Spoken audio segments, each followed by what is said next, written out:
Hi guys, how are you? What's going on? I hope you are doing well and doing great. This is your professional garment technologist Sohail and you are watching my channel Garment Industry Issues and Solutions by Sohail. दोस्तों मेरी इस video को like कीजिए, share कीजिए, bell के icon को click कर लीजिए, कमेंट सेक्शन में मेरे साथ डिस्कस कीजिए इस वीडियो के मुतालिक और मेरी और इसके अलावा बनाई हुई वीडियोस के मुतालिक मेरे साथ डिस्कस कीजिए। मैं आपको कमेंट सेक्शन में उसके जवाब देने की कोशिश करूंगा और इत्मीनान बख्श जवाब देने की कोशिश करूंगा। तो आज हम पैटर्न के सिलसिले के अगले मरहले में आ गए हैं। पिछली बार हमने टॉप पैटर्न्स के हवाले से 2 वीडियोस की। एक वीडियो उसकी कंपैटिबिलिटीज के मामले में आपको बताई और फिर दूसरी वीडियो कुछ सवालात आए थे उसकी बुनियाद पर मैंने आपको करके दिखाई थी। थोड़ा सा गैप आ गया, उसके लिए माजरत चाहता हूं। आज हम शुरू करेंगे बॉटम के पैटर्न्स के हवाले से बात। तो यहां आज की इस वीडियो में हम 7 पॉइंट्स पे डिस्कस करने वाले। नंबर 1 टॉलरेंसेस, जो हमने जैकेट टॉप के अंदर भी डिस्कस किया था। Number 2 grading mistakes and compatibility. Number 3 marker GGT से निकल रहा है, चाहे वो हार्ड पैटर्न है, दोनों सूरतों में इसके मार्क्स होने जरूरी हैं। इसके अलाउंसेस का मार्क होना जरूरी है और उन अलाउंसेस के मार्क करने के बाद आपके असिस्टेंट का उसको चेक करना जरूरी है पॉइंट बाय पॉइंट। उसके बाद पॉइंट नंबर 4, आपके असिस्टेंट को आपको इंस्ट्रक्ट करना है कि वो इसकी प्रॉपर रिपोर्ट बनाए। फिर इसके वेस्ट बैंड की, चाहे रिब है चाहे उसके अंदर सेल्फ फैब्रिक यूज हो रहा है, दोनों सूरतों के अंदर वेस्ट बैंड की कंपैटिबिलिटी कि बॉडी और अपर फैब्रिक दोनों की कंपैटिबिलिटी क्या होगी। ठीक इसी तरह बॉटम हेम के अंदर अगर सेल्फ फैब्रिक यूज हो रहा है तब भी और रिब यूज हो रही है तब भी बॉडी का सर्कमफ्रेंस और रिब और लोअर पार्ट के सर्कमफ्रेंस के बारे में बात करेंगे। और आखिरी एक टेक्निकल डिस्कशन ये करेंगे कि कुछ कस्टमर्स हमें इनसीम की मेजरमेंट देते हैं बॉटम में, कुछ कस्टमर आउटसीम की मेजरमेंट देते हैं, लेकिन कभी कभार कस्टमर दोनों मेजरमेंट्स दे देता है और उस सूरत में जो कंपैटिबिलिटी है वो इक्वल नहीं हो रही होती। तो ये तमाम टोटल 7 पॉइंट्स हैं जिस पर हम डिस्कस करेंगे। तो पहला पॉइंट, सबसे पहले टॉलरेंसेस के कॉलम को पहले भी मैं डिस्कस कर चुका हूं। टॉलरेंस का कॉलम मौजूद है, हर कस्टमर दे रहा है। जो कस्टमर नहीं देते उनसे मांग लीजिए, जो दे रहे हैं उनसे इंटरनेशनल पैरामीटर्स के मुताबिक उन टॉलरेंसेस के हवाले से बात कीजिए। अगर टॉलरेंसेस इंटरनेशनल पैरामीटर के मुताबिक हैं, वेल एंड गुड। अगर नहीं है तो उनको फिट स्टेज के ऊपर उनको ठीक करा लीजिए ताकि आपकी प्रोडक्शन फ्रेंडली हो जाए, ताकि फ्लॉलेस हो जाए आपकी प्रोडक्शन, सैंपल्स 1 गो में पास हो जाए। उसके बाद ग्रेडिंग के इश्यूज आते हैं। कुछ कस्टमर्स कुछ पॉइंट्स के ऊपर ग्रेडिंग की मिस्टेक कर रहे होते हैं। फॉर एग्जांपल 1 इंच का ग्रेडिंग चल रही है या 1 सेंटी की ग्रेडिंग है वेस्ट में, हिप में, किसी भी जगह पर, तो वो शुरू के 3 साइजों में ठीक होती है और अगले 3 साइजों में 4 साइजों में वो ग्रेडिंग रूल के मुताबिक नहीं होती।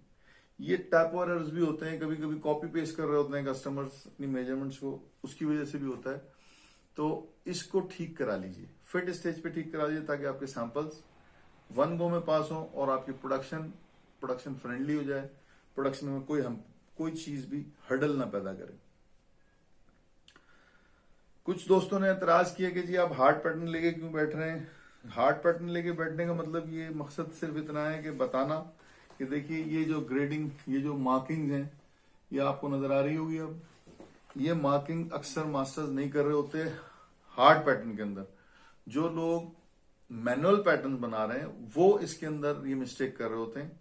इन हार्ड पैटर्न्स को लेकर बैठने का मकसद सिर्फ यही है, लेकिन जहां पर हार्ट पैटर्न बन रहे हैं वो भी इसको मार्क करें, और जीजीटीस में भी, जीजीटी से भी अपने पैटर्न्स को, बेस पैटर्न्स को मेजर कराएं, बल्क पैटर्न को मेजर कराएं।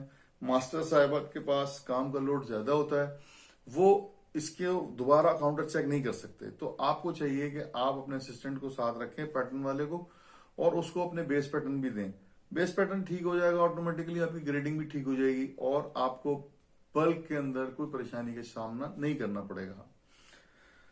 तो इसके लिए जरूरी है कि हार्ड पैटर्न बनाने वाले लोग जो हैंडमेड पैटर्न बना रहे हैं वो इसको मार्क करें जैसे मैंने दिखाया, और जीजीटी से जो लोग में जो काम कर रहे हैं वो भी बेस पैटर्न को का प्रिंट आउट निकाल के पेपर पे उसको अपने असिस्टेंट से मेजर करा लें। तो आपका गारमेंट बनने से पहले आपके तमाम पॉइंट वेरीफाई हो जाएंगे और आपको आपका sample without any issue measurement के ऊपर कभी फेल नहीं होगा। इंस्ट्रक्ट कीजिए अपने असिस्टेंट को कि वो इसकी प्रॉपर रिपोर्ट बनाए। ये इंस्ट्रक्शन मास्टर साहिबान ने देनी है अपने असिस्टेंट्स को, ताकि वो उस रिपोर्ट के मुताबिक अपने पैटर्न्स को एडजस्ट कर लें, चाहे वो हैंडमेड पैटर्न हैं चाहे वो जीजीटी वाले पैटर्न हैं। दोनों सूरतों में आप अपने असिस्टेंट को कहें कि वो जिस तरह हम मेजरमेंट रिपोर्ट बनाते हैं इसी तरह से मेजरमेंट के को पॉइंट बाय पॉइंट उसी रिपोर्ट के ऊपर पैटर्न की मेजरमेंट के अनुमान से उसको डॉक्यूमेंटेड करें और आप उस डॉक्यूमेंट के मुताबिक अपनी करेक्शन लगाएं ताकि गलती के चांसेस खत्म हो जाए। अब आ जाते हैं कंपैटिबिलिटी पे जनाब। ये हमारा एक बेस पैटर्न मौजूद है, इससे ये बना हुआ गारमेंट मौजूद है। पहले इस गारमेंट को देख लीजिए कि इस गारमेंट का शेप बिल्कुल ठीक है और इसकी शेयरिंग और गैदरिंग जो सेल्फ फैब्रिक से और इलास्टिक से दी गई है वो बिल्कुल ठीक है। अब मैं आपको इसकी कंपैटिबिलिटी समझा देता हूं कि मास्टर ने इसकी कंपैटिबिलिटी कैसे रखी। जो मेजरमेंट दी गई है वो मेजरमेंट तो मास्टर ने पूरी करनी है, चाहे वो रिलैक्स की मेजरमेंट हो, ये हमारी रिलैक्स की मेजरमेंट है 40 और ये स्ट्रेच की मेजरमेंट है, ठीक है। ये दोनों मेजरमेंट्स मास्टर ने पूरी कर ली हैं, लेकिन अब देखना यह है कि मास्टर ने कंपैटिबिलिटी का में कितना डिफरेंस रखा है। ये हमने इसका टॉप मेजर किया, ये देखिए ये मैं मेजर कर रहा हूं,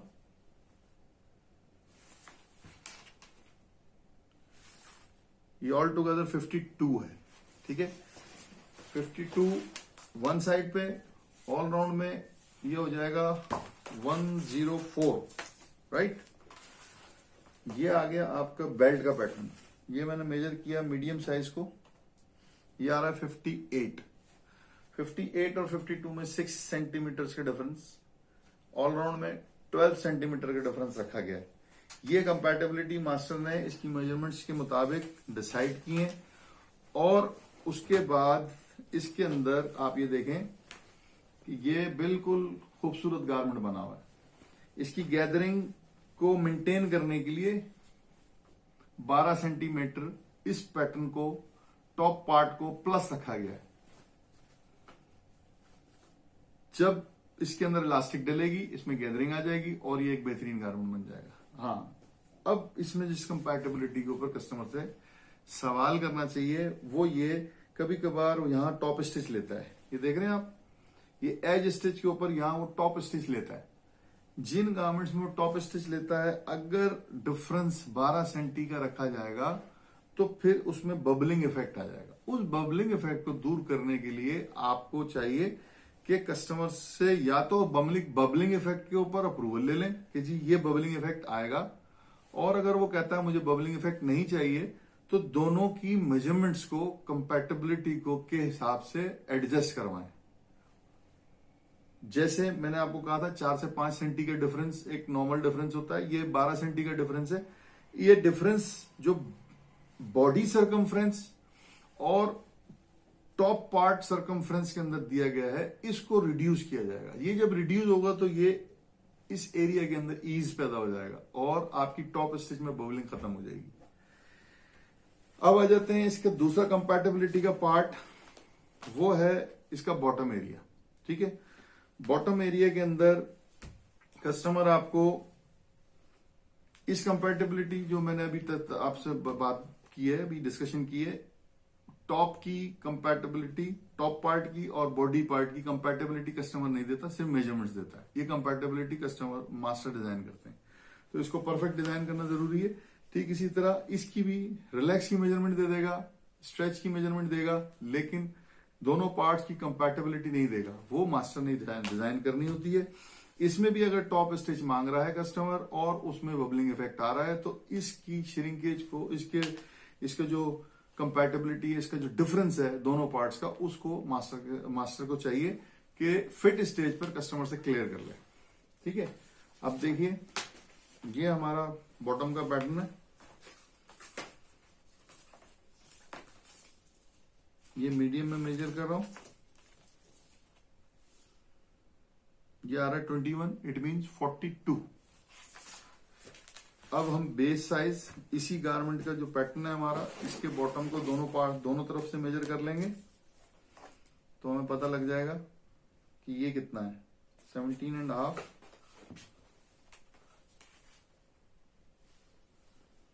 ये 38 आ रहा है। 42 और 38 के अंदर 3 सेंटीमीटर का डिफरेंस है, ऑलराउंड के अंदर 6 सेंटीमीटर का डिफरेंस हो जाता है। इस डिफरेंस को मेंटेन किया है मास्टर ने इसकी मेजरमेंट के मुताबिक। तो ये वो इंपॉर्टेंट एरियाज हैं जिनकी मेजरमेंट कस्टमर नहीं दे रहा, हमें कंपैटिबिलिटी मास्टर को तय करनी है। मास्टर के डिजाइन करने के बाद भी जो लोग ट्रायल रन बना रहे हैं, उन ऑपरेटर्स के साथ अपने क्वालिटी वालों को कहेंगे बहुत क्लोजली मॉनिटर करें, बहुत क्लोजली उनके साथ फोकस करें। अगर उनको कंपैटिबिलिटी में कोई इश्यू आ रहा है तो उसको फिर दोबारा बल्क कटिंग से पहले रिजॉल्व कर लें मास्टर साथ डिस्कस करके, ताकि आपकी प्रोडक्शन फ्रेंडली हो जाए, फ्लॉलेस हो जाए और आप किसी भी तरह की मिस्टेक का चांस ना रहे प्रोडक्शन के अंदर। अब सबसे एक और इम्पोर्टेंट चीज है जो अक्सर कस्टमर की तरफ से मेजरमेंट चार्ट में एक प्रॉब्लम आता है, अक्सर लोग इसको एड्रेस नहीं कर रहे होते। मैं आपको इसीलिए एड्रेस कर रहा हूं ताकि इस मसले को आप कस्टमर के साथ बिफोर टाइम रिजॉल्व कर सकें। कुछ कस्टमर्स सिर्फ आउट सीम की मेजरमेंट देते हैं, जैसे इस कस्टमर ने आउट सीम की मेजरमेंट हमें दी हुई है। आउट सीम की मेजरमेंट अगर सिर्फ अकेली आउट सीम की मेजरमेंट दी हुई है, नो प्रॉब्लम, आप बड़ी आसानी से अचीव कर सकते हैं। कुछ कस्टमर सिर्फ इन सीम की मेजरमेंट देते हैं, इसको भी डायरेक्टली अचीव करना बहुत आसान काम है। लेकिन कुछ कस्टमर आउट सीम और इन सीम दोनों की मेजरमेंट देते हैं। अच्छा, आउट सीम इन सीम की मेजरमेंट अगर कंपैटिबल है दोनों के साथ तो ठीक है, लेकिन अगर कंपैटिबल नहीं है तो बहुत बड़ा एक मसला पैदा होता है। आप आउट सीम को एडजस्ट करने जाते हैं तो इन सीम प्लस हो जाती है, माइनस हो जाती है। जब आप इन सीम एडजस्ट करने जाते हैं तो या तो आउट सीम प्लस माइनस हो जाती है। वजह क्या है?